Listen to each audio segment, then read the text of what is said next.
Oui, bonjour, Président, c'est Romain. Je voulais savoir ce que vous pensiez de la candidature éventuelle de Jean-Marie Bigard aux élections présidentielles. Je sais que vous l'avez parfois rencontré et que vous nous disiez qu'il était un petit peu dans votre sens en fait. Et donc je voulais savoir si selon vous, Jean-Marie Bigard était encore, est-ce que c'était une fausse opposition créée par le pouvoir et donc par conséquent un idiot utile, ou au contraire, est-ce que vous pensez que Jean-Marie Bigard est encore assez libre et peut poser des problèmes à l'establishment? Voilà ma question, et donc en tout cas merci pour tout ce que vous faites, et bon courage à vous. Merci, au revoir.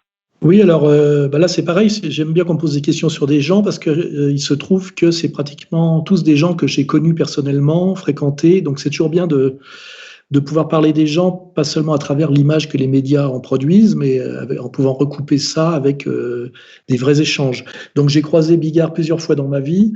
On était devenus un peu copains à l'époque où j'avais sorti un livre qui avait fait date, qui était Jusqu'où va-t-on descendre, hein, parce que j'ai été un peu pionnier sur ce que Zemmour essaye de cultiver en ce moment, de manière d'ailleurs, je dirais, ambiguë ou incomplète. Et j'aime bien Bigard parce que c'est un gars du peuple et donc un populiste, hein. Et puis je pense que c'est un bon comique, ce qui est assez rare, hein. Derrière Dieudonné, il y a lui, il n'y en a pas 36 autres. Alors le problème, c'est qu'il vient du showbiz, et à l'époque, il m'avait déjà dit Alain, je suis d'accord avec toi, mais je suis trop riche pour pouvoir l'exprimer. Bon, il se trouve que depuis, il est devenu beaucoup moins riche parce que il a eu quelques ennuis. Rappelons-nous qu'il s'est quand même, il a remis en cause la thèse officielle du 11 septembre, ce qui est assez courageux. Mais à la fois, aujourd'hui, il dit qu'il ne veut plus du tout qu'on nous lui en parle et en parler.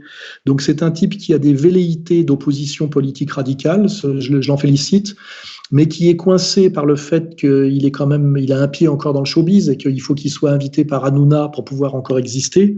Et là, j'ai pas besoin de dire ce que ça veut dire d'être invité par Hanouna tout en voulant être un populiste radical. Il y a une vraie contradiction qui est insurmontable. Et puis, il y a deux autres questions que j'évoquerai. C'est que, un, sans doute, même s'il est de bonne volonté, il n'a pas la culture politique suffisante pour pouvoir comprendre la complexité de la situation qui est essentiellement triangulée, je dirais. Hein, il est encore sur les vieilles valeurs, république, démocratie, révolution française. C'est pas suffisant quand on veut comprendre la marche en avant du nouvel ordre mondial. C'est plus complexe que ça. Donc, il manque de culture politique. Et puis aussi, comme c'est une remarque qui renvoie un peu à Esther et à l'Ancien Testament. Il a repris femme alors il est plus vieux que moi, hein, alors qu'il est assez vieux et assez fatigué. Il a une santé fragile, il faut le savoir, hein, donc ça aussi, ça joue. Je crois qu'il est diabétique, donc il a des vrais problèmes de santé. Il a repris une femme jeune, il n'y a pas très longtemps, qui est juive de confession et qui a bien dit récemment que son mari, qui est le père de ses jumeaux, je crois, se rapprochait de plus en plus de la religion juive. Donc pareil, il est difficile de pouvoir être un opposant radical à la domination actuelle, tout en se rapprochant de la communauté juive ou de la religion juive, et tout en ayant besoin d'Hanouna pour exister.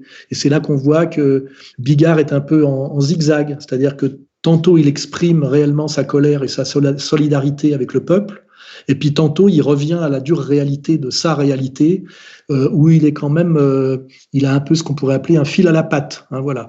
Et donc par exemple, je dirais le vrai combat politique radical qu'il faudra mener demain et qui arrive lentement et sûrement, je pense que il pourra le rejoindre à un moment précis peut-être, mais je pense qu'il ne peut absolument pas le mener. Il n'a pas le niveau de liberté en fait, et il n'a pas le niveau de culture, et donc il n'a pas le niveau d'engagement. Donc, comme candidat à la présidentielle, non, c'est de la rigolade, c'est du guignol. D'abord, il ira pas, bien évidemment, mais dans la vie, c'est pas tout oui ou tout non, hein. Je veux dire, voilà, j'avais été assez agacé que un des cadres des Gilets jaunes, là, je crois Rodriguez, je crois un nom comme ça, lui crache à la gueule, alors que Rodriguez vaut pas tellement mieux que lui, qui a quand même fait évoluer systématiquement les Gilets jaunes vers le gauchisme, qui est une impasse, hein. Et ça m'agace de voir Bigard se faire siffler quand il va défiler avec les Gilets jaunes, alors que les trois quarts des gens du showbiz n'y vont pas et rêvent secrètement que ces gueux soient matés, hein. Il suffit de voir les phrases de certains mecs du showbiz sur les Gilets jaunes. Donc voilà, il faut avoir, je dirais, le courage d'une analyse complète et nuancée, qui est souvent un peu cruelle. C'est que Bigard, de ce point de vue-là, a un peu des rêves et je dirais pas des prétentions, mais des velléités qui sont malheureusement et de façon certaine au-dessus de ses moyens. Voilà.